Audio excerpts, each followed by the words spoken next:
You're watching a special edition of Channel 8 Eyewitness News, live at 11. Attack on America. After 3 long days, McCarran Airport is finally coming back to life, but the wait isn't over for thousands of travelers here and across the country. It's not just airline passengers getting back on track. We'll tell you how your mail and packages are faring. And find out why some Las Vegas Muslims fear a terrible backlash could be ahead in the aftermath of the terrorist attacks. Good evening. Thanks for joining us. Rescue crews continue their frantic efforts tonight to try to find survivors in the rubble of the World Trade Center. So far, 94 bodies have been recovered in New York, but more than 4,700 people are missing. 8 people were arrested today at New York airports because of increased security measures. In Washington, searchers are looking for the black box from American Airlines Flight 77. That's the one that crashed into the Pentagon. They've already found the black box from United Airlines Flight 93 that crashed near Pittsburgh. President Bush plans to visit New York City tomorrow to survey the damage. Meantime, Congress has agreed on a $40 billion measure to aid recovery efforts and combat terrorism. McCarran Airport was back in business today for the first time since Tuesday morning. A limited number of flights took off, but there are plans to increase the number of departures tomorrow. Eyewitness News is live. Ann Yeager joins us from McCarran. Ann. Well, Paula, things are definitely not back to normal here at McCarran Airport. The true test will come tomorrow. That's when Southwest Airlines, which is Las Vegas's #1 carrier, will resume its flights. But the question is McCarran ready for the load? By all appearances, it looks like McCarran Airport is back on track. But look a little closer. Most of the flights are canceled as passengers make couches out of airport chairs. At first, Leo Green wouldn't even talk to us. He was so frustrated. We checked out of our room, got rid of the rental car. Now we're stranded. With no international flights coming in, Megumi and I won't be going back to Japan soon. Luckily, they have their translator with them. If it can all be ended, you know, I'll get over and worked out. She'd think that'd be wonderful. Even some taxi drivers aren't too thrilled about their new digs. They were moved away from the high-traffic shuttle area to passenger pickup. It's costing us money. All in the name of security. You'll see a difference before you even walk in the door at McCarran Airport. First, there's going to be no crowds outside of ticketing. That's because there's no curbside check-in. And that isn't the only security change. There's a big police presence inside. You can't go to any of the gates without a ticket. And if there's even a question what's inside your bag, prepare to unload everything. In light of everything that happened, what little we have to go through is pretty insignificant. But if this were a Las Vegas show, consider this the dress rehearsal. Friday, most of the flights will resume, including Continental and Southwest Airlines, which is the biggest carrier out of McCarran. We all see this devastating thing that's happened, and we just kind of have to suck it up and address our task at hand, and that's our little corner of the world here in Las Vegas. Still, change is good. To keep the crowds down, the airport is urging anyone to call your airline before heading to McCarran. Plus, when have you ever seen baggage claim look like a ghost town? And since when did you pass a sports bar to see barflies watching the news? Remember Leo? He may have been angry at first, but his wife puts it all in perspective. But you have to roll with the punches. You can't get too upset about it. Just as a reminder, Southwest Airlines will resume flights tomorrow at 9 a.m. and Continental Airlines will operate on a limited schedule. But just like we've been telling you all along, make sure to call the airline before you head out here to the airport. Ann Yeager, Eyewitness News, live. Thank you, Ann. So if you are going to be flying out of McCarran, here are some things to remember. There will be no curbside or off-airport check-ins allowed. Everyone must have photo identification and documentation related to their flights. Travelers are also asked to leave friends and family at home because it'll be crowded enough with just the passengers. You can also keep tabs on your flight by checking McCarran's website. You can find a link to it on our site, which is KLASTV.com. Pilots and flight attendants are anxious to get back into the air. They've been grounded since the events on Tuesday, many at home in front of their televisions. American Airlines pilot Steve Green says despite increased security and longer waits, he's ready to fly again. Well, I certainly want to get back to flying again. I think the sooner this nation gets on with its normal activities, the better we'll all be. You know, there's a time to grieve, and we all do grieve.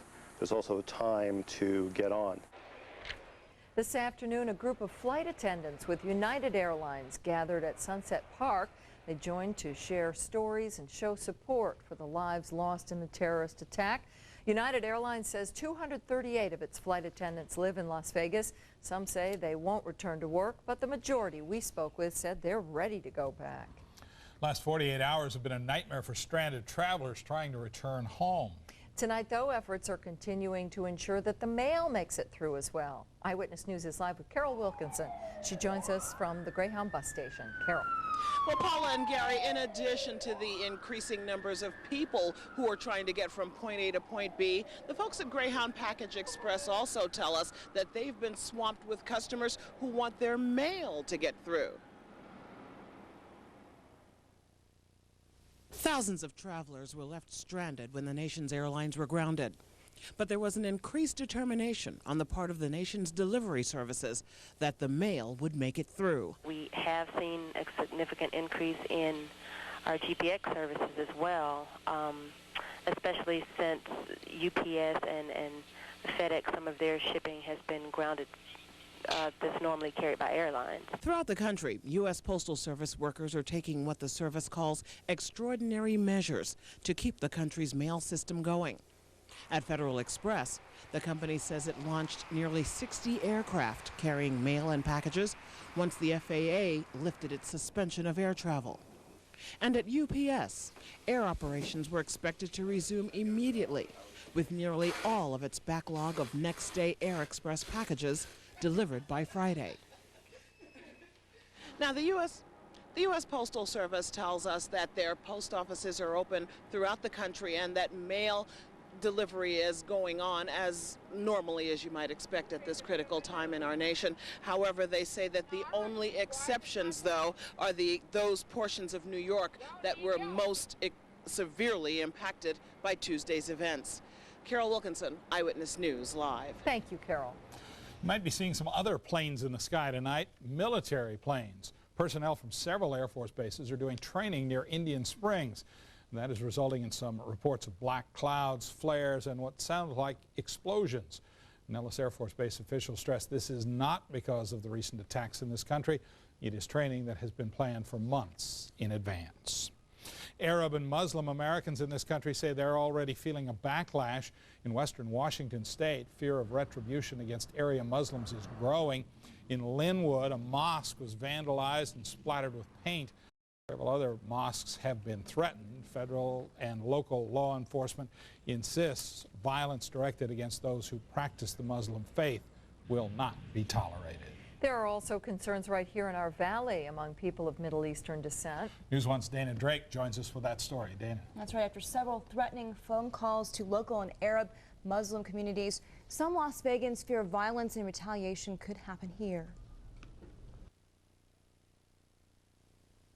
To get across that I'm just as American as anybody else, and I feel the same pain and sadness as they do. For many Arab and Muslim Americans, this national crisis has turned into personal attacks from their own neighbors.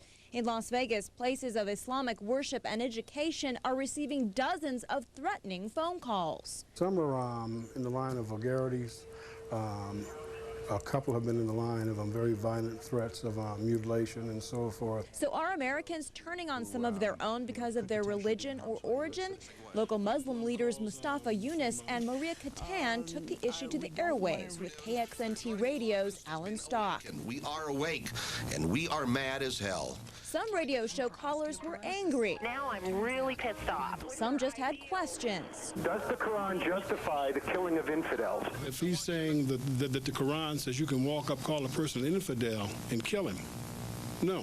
And some callers confirmed the fears of many Arab and Muslim Americans. I personally think Arabs in general mostly don't like us, and eventually we might have to extradite Arabs just for being under suspicion. I'm not sure whether he even belongs to the human race. Yunus and Katan said they don't support but do understand the frustrations of those who follow Osama bin Laden. It is people who are frustrated, who are very tired of the type of thing that they have been going through on a day-to-day basis. I've yet to see on a national or local level Islamic leadership condemning this attack on our country. After hours on the air, these Muslim representatives who hoped to break down the misconceptions and ignorance about their people aren't sure they're really being heard. They should understand that our feelings are very similar to theirs, although we worship in a different way. On Monday, an Islamic elementary school opened in Green Valley. The school principal tells me they have also received threatening phone calls. The school has hired security officers to protect its staff and students, and at least one Las Vegas mosque has canceled this Sunday's religious school programs. That's very sad. Thank you, Dana. The stock market will remain closed tomorrow, but a test of its systems is scheduled for Saturday, and trading is expected to resume on Monday. Wall Street plans to make sure all its equipment is in working order, but they say it should be ready to go on Monday. The 4-day shutdown has been the longest since just after the 1929 market crash. The crisis has affected the local economy of Las Vegas, where we depend so heavily on tourists. The good news is analysts think the current financial strain will be over quickly. And I think it's short term. I think that things will pick up again, and as we head into the new year and into the 2002, you're not going to see a lingering effect from this, unless it turns into some gigantic war, and then that's going to be a different story. Businesses believe things will get back to normal within the next week, but if the economy does slow, there could be cutbacks. Students at Palo Verde High School today remembered the teacher killed in Tuesday's terrorist attack. Students said goodbye to Barbara Edwards today by leaving notes, flowers, and memorabilia in her memory. Edwards died Tuesday when the plane she was traveling on was crashed into the Pentagon. Tomorrow, the rest of the country will share a moment of mourning. President Bush has declared Friday a national day of prayer and remembrance. Prayer services are being held around our city, and UNLV is extending an open invitation for anyone to come to the Alumni Amphitheater at noon to reflect on the events of this week. The MGM Mirage Hotel and Casino today made a $1 million donation to the American Red Cross relief effort. They presented the Red Cross with the check today at their Las Vegas headquarters. MGM executives say they're shocked by the attacks and they wanted to do their part to help. The Southern Nevada Red Cross says it appreciates the donation. Southern Nevada residents are also showing their support for the victims of this week's attacks. Hundreds have already given generously to help those in need, and you can help too. Gary joins us from our Channel 8 phone bank with more on how you can help. Gary? Well, Paul, I don't think we're going to raise $1 million more for the Red Cross, but since we started this at 4 o'clock this afternoon, we've raised about $130,000, and it's come from all sorts of people. Yes, we've had large pledges, thousands of dollars worth of pledges. We've had others like a woman who called her 4-year-old son Justin. He emptied his piggy bank and she matched his. He had $32 in his piggy bank, so they pledged $64 to us. All the money goes to the Red Cross. If you would like to help, if you would like to have some measure of feeling that you're doing something to help in the whole healing effort, you can donate. You can call the numbers on the screen, 792-0858 or 735-3291. Our volunteers will be here answering the phone till 11:30 tonight. Then they will pick up tomorrow morning at about 5 o'clock. So if you would like to make a donation, you can call now. We have a number of people who are here, not on the telephone, so pick up the phone. Paula, I'll toss it back to you. That's great, Gary. It is. Well, in other news, Metro is looking for a suspected scam artist tonight. Up next, why police say this man could have taken people for hundreds of thousands of dollars. And a scare for train travelers today after a collision near the Nevada-Utah border.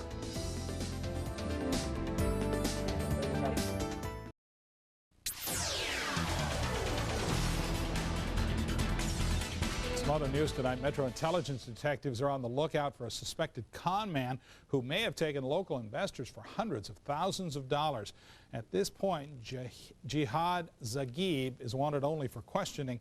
Police say the man is a high roller at Las Vegas casinos. They suspect he has financed his gambling by convincing local business owners to invest huge sums of money under the pretense that he will soon take possession of a multi-million-dollar airplane that is supposedly stuck in the Cayman Islands.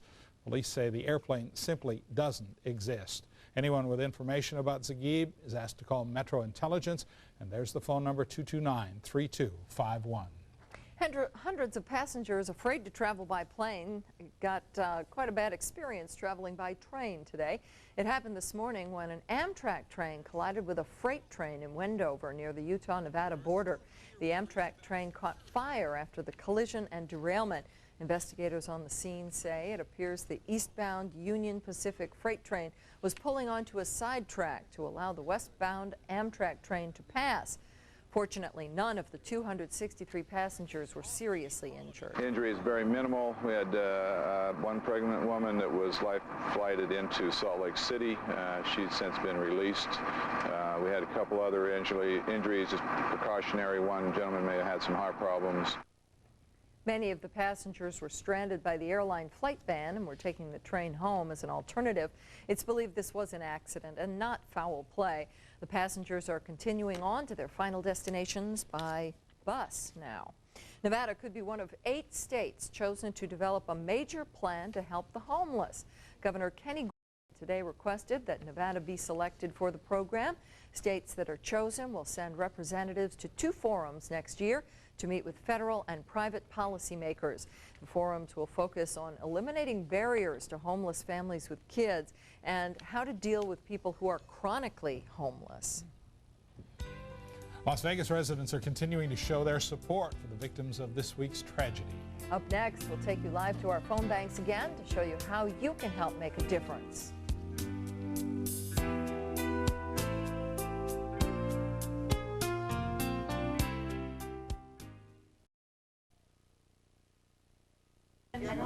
Good. This doesn't work. Welcome back to our phone center where we have been raising funds for the Red Cross to send to help out the victims of the terrorist attacks in Washington, D.C. and in New York City. The money will go wherever the need is greatest. You know, since I was in here 5 minutes ago, we have raised $5,000. Yes. We're at $135,000 now. We started at 4 o'clock this afternoon. People have been calling and making pledges. The money goes to help the relief fund to help.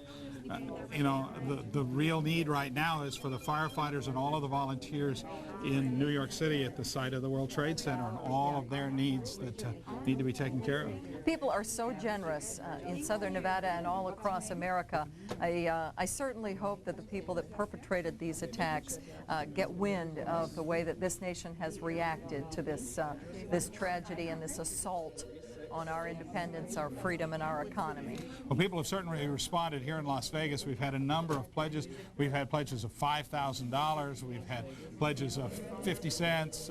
You know, people have called and given us $2 or $3 or $10 or $20. You can use any credit card. You can also go to our website, KLASTV.com, and make a pledge, or you can go in and make a donation at any branch of Nevada State Bank tomorrow morning.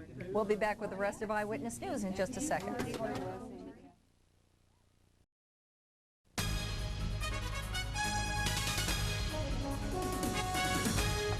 Now, some clouds moved in tonight. Looked like for a while there was some lightning in the sky. There was, but it was about 70 or 80 miles away as the crow flies. Boy, it looked close. Scared some people. Yeah, it did. Well, with whatever else is going on, you can certainly understand that. But these thunderstorms were a good ways away, but they still illuminated the Las Vegas Valley sky. Take a look at these pictures from our camera on top of the stratosphere, and you can see the glow of the cumulonimbus clouds. Pretty impressive as far as they were. There is a tremendous amount of moisture on the valley's doorstep, and it is poised to come through. And when that happens, if it happens, but it's looking good, we have a pretty good chance for showers and thunderstorms beginning as early as tomorrow, but more likely on Saturday. In the meantime, we'll start in Laughlin, where they had 1/1400ths of an inch of rain this evening from those storms. It's 84 degrees and 55% relative humidity. In contrast, back in town, well, actually not. This has been a surge. This was at about 15% not that long ago, so you can see the moisture streaming northward. 83 degrees, this is the south end of the valley near Eastern and the San Rose Parkway. But go north near Jones and Smoke Ranch, and it is only 16%. Temperature 77 degrees, so the humidity and the moisture now making it into the southern part of the valley. Near Jones and Tropicana, 78 degrees and 17%. 84 near Eastern and Charleston, 87 near Cary and Hollywood, down to 76 in Summerlin. Outside the valley, 60 on the mountain, 72 in Searchlight, and Indian Springs coming in at 73. Highs today, 73 on the mountain, 104 at the lake. here in town, as warm as 105 on the Strip, 104 in the northeast part of town. A good chunk of the valley only making it to the mid to upper 90s. At McCarran today, the top temperature was 99, 3 degrees above normal. Morning low was 76. Here's a front that is moving into the northeast. It is raining in New York City, and so that's a steady rain now, but heavier showers are just to the west. We have a tropical storm, Gabrielle, which could become a hurricane before it bangs into the west coast of Florida. Here are the thunderstorms in extreme southern Nevada, move through Laughlin and just south of Searchlight. Lots of lightning associated with them, but the Las Vegas Valley is right there. So if you saw the lightning, you can get an idea of just how far away we actually were from those storms. Limited amount of moisture now working its way northward, but more moisture will be streaming up. This, of course, is the remnants of what was Hurricane Evo. Most of that moisture is going to stream into the southwest, southeastern California, southwestern Arizona, and southern Nevada, increasing not only our humidity, but our chances for storms. Tonight, clear, 70 for the low temperature. I should say clear in town. The clouds are way down around the periphery. Tomorrow, clouds on the increase, a chance for thunderstorms late in the day. Look for a high of 98, but that will be turning to a humid 98. Best chance for thunderstorms will be Saturday, and judging by all the data we have, there is the potential for heavy rain on Saturday in some of these pockets of thunderstorms. So we'll be watching this very closely. It may linger into Sunday as well. So we'll know more as this system gets a little closer tomorrow. You'll want to stay tuned for that. Okay. Thanks, Kevin. Sure. Well, the rain will give people something to watch besides football. Much better chance of rain on Saturday than any sports activity. In fact, that's the case for the whole weekend. Professional football is taking the weekend off. The announcement came this morning, and it triggered wide-scale cancellations and postponements throughout sports.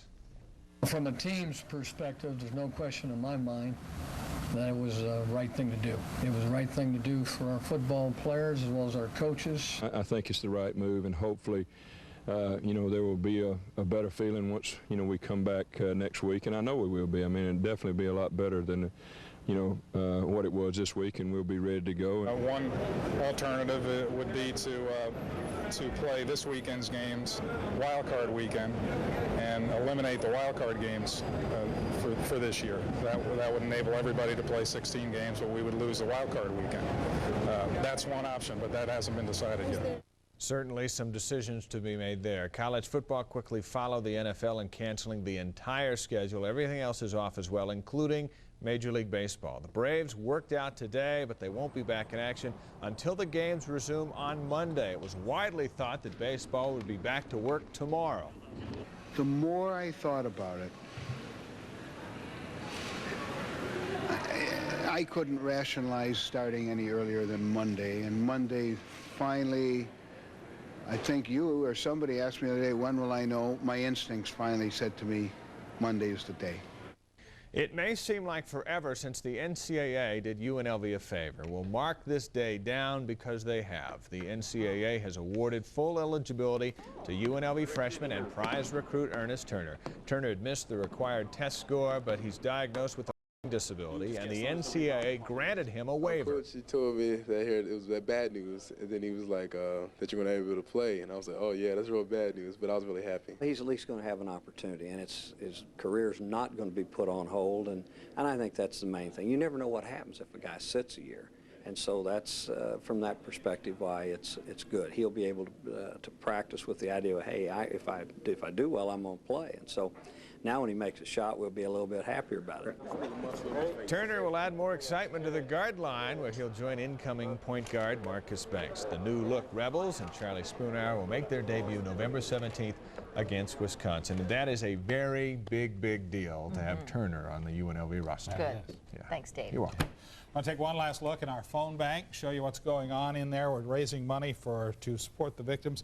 We and our community pride partners, a couple of phone numbers, you saw them there, 735-3291 and 792-0858. They'll be there for a couple more minutes, then they'll be back at 5 o'clock tomorrow morning.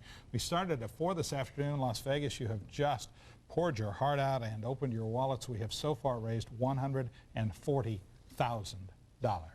That's great. Isn't that nice? We're going to return it to CBS coverage, but first we wanted to show you a remarkable event that happened.